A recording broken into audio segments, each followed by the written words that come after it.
Learn the most advanced recruiting techniques. Land the most desirable talent. Launch your company towards massive success. This is the Higher Power Radio Show with Rick Girard. The good and great results of full company transparency. There's a growing movement for full openness within companies, and it's pretty common within tech startups. The more open you are, the more engaged your people become. I'm Rick Girard, and welcome to the Higher Power Radio Show. Our mission is to provide proven tactical solutions to solve your company's toughest hiring challenges. Every day, we share insights from top-performing entrepreneurs and industry experts, like our guest today, Sang Huynh. Sang is actually a mentor at Quake Capital Partners and the former COO of Tint, tintup.com. Tint was actually a marketing tech startup located in San Francisco that exited recently. And one of Tint's guiding principles was to cultivate transparency both internally and externally.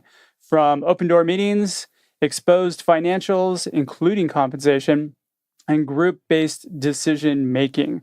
Prior to that, he was actually a VP in the global security group over at Bank of America Merrill Lynch, which I'm guessing was the polar opposite of that. Yeah.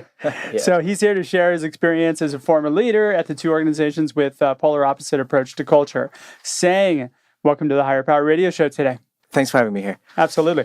So we always start with a quote. Today's quote is, "A lack of transparency results in distrust and a deep sense of insecurity." Any idea who said that? Yes, I have an answer key to it. It's Dalai Lama, right? Absolutely. Spot on. So today we're going to cover what is transparency and why it's important. We're going to talk about what works and what doesn't, and based on your experience. And then, of course, we're going to talk about transparency in the hiring process, which is my favorite piece. So let's start by talking a little bit about your experience when you were at Tint. Yeah. So everything is open, including at one point, even our financials. I'm talking about like bank statement and balance was published on a website. And I think one day one customer saw that. I was like, wow, you guys are very little. We can't have a contract with you. We're like, ooh, that just hurt business. So we pull it back. But that's how transparent the company. You had your financial bank statements open to your customers or potential customers? Online. Anyone can take a look at it. It was extreme transparency, as you can imagine. Yeah. Okay. That is extreme. Okay, so I can imagine having it internally open, but externally, I can see how that could cause problems. Yeah. So the first time I came across the transparency concept actually was my first trip to San Francisco. Well, not first trip, but the tech trip. And it was Square, where they have open the office with no door. I thought it was fascinating being in Merrill Lynch where, our meeting is in behind everything's closed door and you don't people see anything. Whisper thing they hear, but you don't really know true or There's not. a lot of water cooler talk going on. Oh, yeah, absolutely. Yeah. And that was the first experience I had. I was like, that's kind of awesome being the other side. And then jumping to Tint, I was like, holy moly, this is on another end of the spectrum. So just as a new employee jumping from one end of the frying pan to another way, how did you react to that? It was refreshing. It's refreshing, but I remember when I was negotiating my salary, just like any of us trying to get a new job and get the most you can get paid. Sure. It was frustrating and weird because including salary, the way we approach salary, how much we pay each person is exposed throughout the entire company. And when you have that kind of exposure, the way you approach it needs to be structured in a formula. And so what I'm thinking, like, when they asked me, like, yeah, this is the salary we have, and this is the formula for it, take it or leave it. It was one of those. Sure. And it was weird. But then once you're in there, it's like, oh, this is just refreshing, right? Knowing everything, seeing everything, no whisper of, I heard this. And then so I genuinely loved it. And it's the same sentiment with new employee we brought in when we expanded across UK. Now, in the hiring process, was it a group decision on what salary they came up with for you? Or was it already, okay, here's what the salary is, and that's what we can pay, and that's it? Yeah, it's a predefined. So we have a predefined formula, and that formula has where you live is one factor. How long you've been working is another factor. Your job title, and that get technically calibrated with pay structure. So during the interview, that requires a lot of thought, though, up front. a lot of planning in order for you to be able to structure out salaries like that. Yeah, every year there we refresh the data, and during the interview, that's where. Well, I think the one variable that can really change it a little is your seniority, or how much experience you have, and that can change the output of it. But it wasn't much wiggle room. Like you can convince someone I'm actually 0.4 senior versus 0.3, and that because also the formula is transparent. Yeah. We share that with the prospect to say, hey, this is how we came to your job and your salary. But if somebody came back and said, okay, look, I'm interested, we're about $5,000 off. Non-negotiable. You just pass on them. No, well, we bring it back to the team.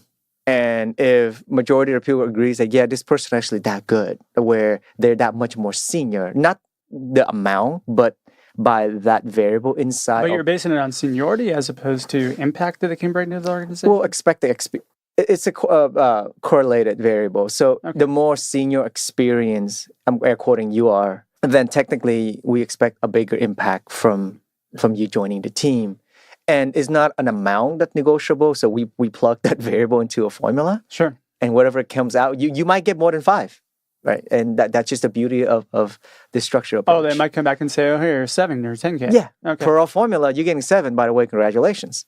Good job pushing back. All right. So that's an interesting play on why you guys would do that. Let's talk about what worked and what didn't work. So what worked really well for us is being able to make that offer and someone accept it because the new... Well, let's go back to just transparency in general. Now, when you published your financials out for the public to see, that obviously didn't work. That was a bad idea, right? It was fine until we lose business. And then, we have to pull it back. We didn't want to cause concern to our customers. Yeah. And so what did work then? What kind of gave those customers or even your employees a sense of ownership? What drew them in? What do you think was the number one thing? The key thing really is about being involved in the business. Sure. And I believe what people value is to have the knowledge of where things are going. Because if you understand that company financial is not doing well due to a season like the winter season or something like that, you'll be more mindful about your output. You'll be more mindful about what you spend because we actually pay for lunch as well every day. We pay for your lunch, and people more mindful when they're engaged. They understand the business as a bigger picture. But it also helps your employees plan better as how they spend. Absolutely. Right? Yes. If they know what the financials are, they're not going to come back to you and say, oh, shoot, I got a big gambling debt I need help with. And well, they might, but... That's distraction too. One of the theory, and by the way, I'm giving all this credit to the founder of the company, so I'm just joining into that. One of the belief is that when it comes to, for example, compensation is a really sensitive topic. Sure. Co-founder believes that people will know sooner or later. There's going to be one day you're at a bar, you talk about people it. talk about salaries all the time. And, you know what? The funny thing is that everybody at my old company, they all knew what each other were making every paycheck. Yes. It wasn't like they didn't go look at it and they're waving it in front of each other's faces. I mean, it was just, it's whether or not you want to realize it, it's transparent anyway. Yeah. So just putting it out there and letting people know, I think cuts are a lot. It reduces distractions. Yes. Right. And then, so now they're not thinking about, oh, I wonder what that person getting paid. Like, actually, I got to get that person on board and work with me and to help me out and then start contributing fast. That whole variable, that wondering goes away. And then we see that. And it worked, like, again, being an employee myself before at a bank, I knew what all my colleagues made. Yeah. And one point where I found out where I was paying less, I'm not going to lie, I was in my early 20s, I was very unhappy. And that's the other side about it too, is, we think that people don't see these variables, but when they do, first of all, not knowing, wondering is a mental distractions. Sure. Eventually, when they just find out and they disagree with it somehow without having some kind of input or validations, now it is going to hurt productivity. And that's the last thing you want to affect. Morale, productivity, and engagement is ultimately what we look for. So did you find that there was higher productivity and higher engagement because of this transparency? Yes, absolutely. Were they able to quantify that? I would say the closest thing that we can quantify really is around, so every week we have, I forgot what the software name, we would run just anonymous survey and just measure engagement. We give people basically avoid to complain, vent, and we don't know who it is. And that's the beauty of it. So even whether it's true or not, we always monitor people sentiment at all time through this survey system. And then there's time where we make a few changes and we immediately saw the output of that, right? Like, for example, being in a bank, I'm really strict on quarterly measure, like, hey, did we do what we say we're going to do? And toward that time, or especially for sale or customer successful renew rate or pipeline closing, you can immediately see the sentiment go down. Sure. Right, toward that stressful time. But that's the closest to it. Now, if you're thinking about business quality output, I kind of mentioned, I'm not sure I mentioned what were the this customer results? I mean, were they happier customers then as a result of this transparency? Yes. Because when you have happier employee, you have more engaged But you don't employee. you don't have any data to back that up, though. The closest data I can prove that is all financial. Yeah. So Tint raised a couple $100,000 seed. It quickly became a profitable business, right? And then that profitable business was a decisions from the founder and the early employee about adopting transparency, focusing on profit. You know what? I love that your founders thought of that first. If you're just joining us now on the live stream or the podcast, you're listening to the Higher Power Radio Show. I'm Rick Girard, and today our guest is Sang Huynh. He's a mentor at Quake Capital Partners and the former COO of tintup.com. So we're talking about organizational transparency. So let's translate that to the hiring process, because I always find that and that's where the value comes for our listeners, right? Yeah. So you guys were transparent throughout the whole process, correct? Yes. And that's result in sometimes we offer lower pay, but we beat out a higher pay competitor because how the prospect feel throughout the process, and that give them a glimpse of what's going to be. Well, if people are emotionally engaged, yes, they will actively neglect not higher compensation offer quite often. That's true. That happens to me quite a bit. Yeah. You know, if you're filling a void for somebody or really helping them to advance their career and getting them to where they want to go, doesn't matter what offer Amazon or Google made. Yes, yeah. They'll forgo that. And don't play the game with Amazon, Google, with whatever they publish, because you play that game. Oh, you're going to lose it, right? Yeah, they put out there all the time exactly how they recruit and what they do, because they want you to play their game, right? This is what works for us. You should try it. It won't, because you play someone else's game, they have a deeper pocket with bigger brand name. You lose. You got to come down to something different, creative. Right? It's so very true. So what was your structure for transparency in the interview and hiring process? So for the interview, first and foremost, from the very beginning, when we publish a job posting, we upfront about the salary range, right? Because the last thing we want to be selfish about this whole thing is going through this process and the salary expectation from the prospect and us is way off and waste each other time. Yeah. And that's the one thing we publish the range. Get the range, again, seniority and top bonus and all that in there. The other thing that we also do is manage expectation up front. So letting the prospect know when we're expecting to close the job. Right. When you're going to fill it. Yeah. And not more than fill it, like, hey, we're going to close the application on this date. So if you're just working on that cover letter, you want it to be perfect, we want to, like, in the next 3 weeks, we're going to stop taking applications. So you'd run a job for 3 weeks and essentially however long the process. Yeah, however long. And you guys recruited most of your people via job boards, right? Yeah, we actually get tremendous amount inbound. People actually go onto a website and apply.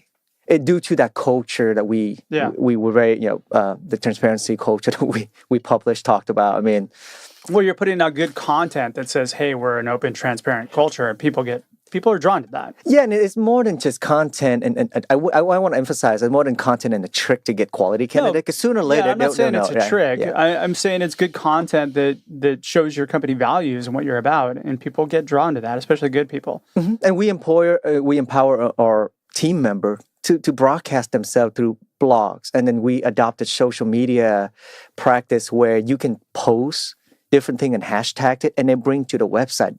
We don't want to be the employer to say, hey, we're transparent. We wanted everyone in the company to validate that and say, hey, share that love, share that appreciation or what you're excited about. Yeah. This culture that we're creating here. So you're bringing a personal awareness to the brand and marketing that to people, and then people are applying within this specified time period where you're taking applications. Yeah. So you're setting really good expectations, right? That also kind of indirectly gets people to move on it quickly. Like, either shit or get off the pot because we're going to move on it whether or not you apply.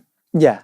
And really trying to keep that prospect in the know. It's like so after we put in the salary range, we set expectation when we're going to just kind of close the pool so you can't submit anymore. But when someone even submit an application, initially it was so painful because we did this manually. We actually sent an email, said, hey, we got your application. Thank you. You can expect to hear from this. Now you can automate all that, right? But at the time we're like, you know what, That's important that you do that. That gives people an idea of what's happening. It's managing expectations. You don't ghost people. I mean, you're right. You can automate it. It's super easy. But if you don't have the system set up to do it, when you get an application, thanks, we'll get back to you by this date. Super simple. Yep. You can just copy and paste that into Pretty much, yeah. It was like one time I think we have 200 applications. Like, oh my God, we should have set up a system. But we did copy and paste. And it's about being kind to the applicant. Yeah. It's from the get-go, right? It's not a lot of effort or work. So you're demonstrating transparency through the whole process too. Yes. You're not just saying you're transparent. You're demonstrating it by telling everybody up front exactly what's happening. So, all right, we're managing expectations. We're providing a positive candidate experience or person experience, so let's talk about the interview process. So you reach out to somebody, you want to bring them in for an interview. How does transparency correlate through that process? So with the interview, typically we make an intro there's two set of technical interview from two different interviewers. Again, Sure. we want to hedge in case someone had a bad day. And we don't want, it's not fair for the candidate. Yeah. Right? Well, now preparation is always a key component, whether or not you're getting the true self of the person you're interviewing. Yes. Are you preparing people up front for exactly what's going to happen, how it's going to happen, and when it's going to happen? Yeah, so we give every candidate a technical challenge. Everyone Sure. has the same, so they'll have a chance to prepare for these questions that we're about to ask them, and then just being prepared for that. We also let them know who's going to be interviewing them, so give them a chance to even connect with that person on LinkedIn ahead and do the homework. The objective though is you got to get the candidate to feel comfortable. Because if you don't, you're not getting a true assessment. And oftentimes you're going to get more of a salesy type A candidate who did really well when it comes to maybe public speaking interview, but might not do so well when it comes to the actual job. So we make an extra effort in getting the candidate feel comfortable. And worse yet is when you get a candidate who's very nervous interviewing. Those are sometimes the best candidates, but you end up passing on them because they did so poorly. And it's really important that you do make them comfortable. All right, so was there an actual structure? Assuming the candidate passed the pre-qualifications, before we get to the interview, we send out the challenge and then basically something that we're going to be talking about. So before you even talk to anybody, you're doing a challenge first? Oh, we'll have a screen. So that's the next thing. So after we're skipping, right? So after the candidate sent in the application, we send an email and said, hey, we got your thing, expect to hear from this date. If we don't get back by that day, we got to reach back out and said, hey, we have explosive input volume right now. It's going to take a little longer. Keep the candidate engaged and in the nose. Once we did the filtering, if you did not pass, then we also sent an email and said, hey. So how long was your interview process lasting? Oh my gosh. I'm not sure this is good or bad, but it literally, the process would take like 3 months. 3 months from start to finish? Yeah. Ooh, way too long. Yes. When you bring somebody in for an interview, let's say I come in to interview for your company for a recruiter job. Maybe you're trying to recruit me. So I come in and I meet with you. What are we discussing in reference to transparency? We don't cover the transparency topic specifically. No, but I mean, you're being transparent. So let me give you an idea of what I mean. So you're probably discussing things like the actual product or the company challenges that you're having. You're probably discussing or do you discuss people challenges? Like, we're a really good organization, my team is really good, and you'd be on this team. However, we have to interface with this person over here, and he's kind of a jackass. Oh, no. That's like HR violation. No, we can't throw someone under the bus. But you're not throwing them under a bus, but at least you're prepping him for what to expect. Yeah, so... and I would probably say it in a nicer way than, hey, Bob over in shipping's a jackass. No. Well, as the COO of the company, every interview that I sat in, by the very end, it either myself, well, I'm always sitting in every single one, actually. I always remind the prospect that, hey, this is a two-way street.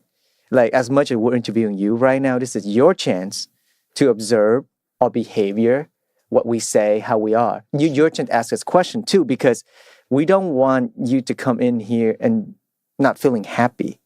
And then Now, some companies actually do where they'll have the candidate come in and work for the day and just get to know people and be immersed in that environment. Did you guys do anything like that? We don't do that to extreme. What we do, we bring the candidates in for the interview. After that, we take them to a group lunch. It's crazy it sounds, but yeah, everyone on the team watching. Oh, by the way, the interview is being broadcast across the company.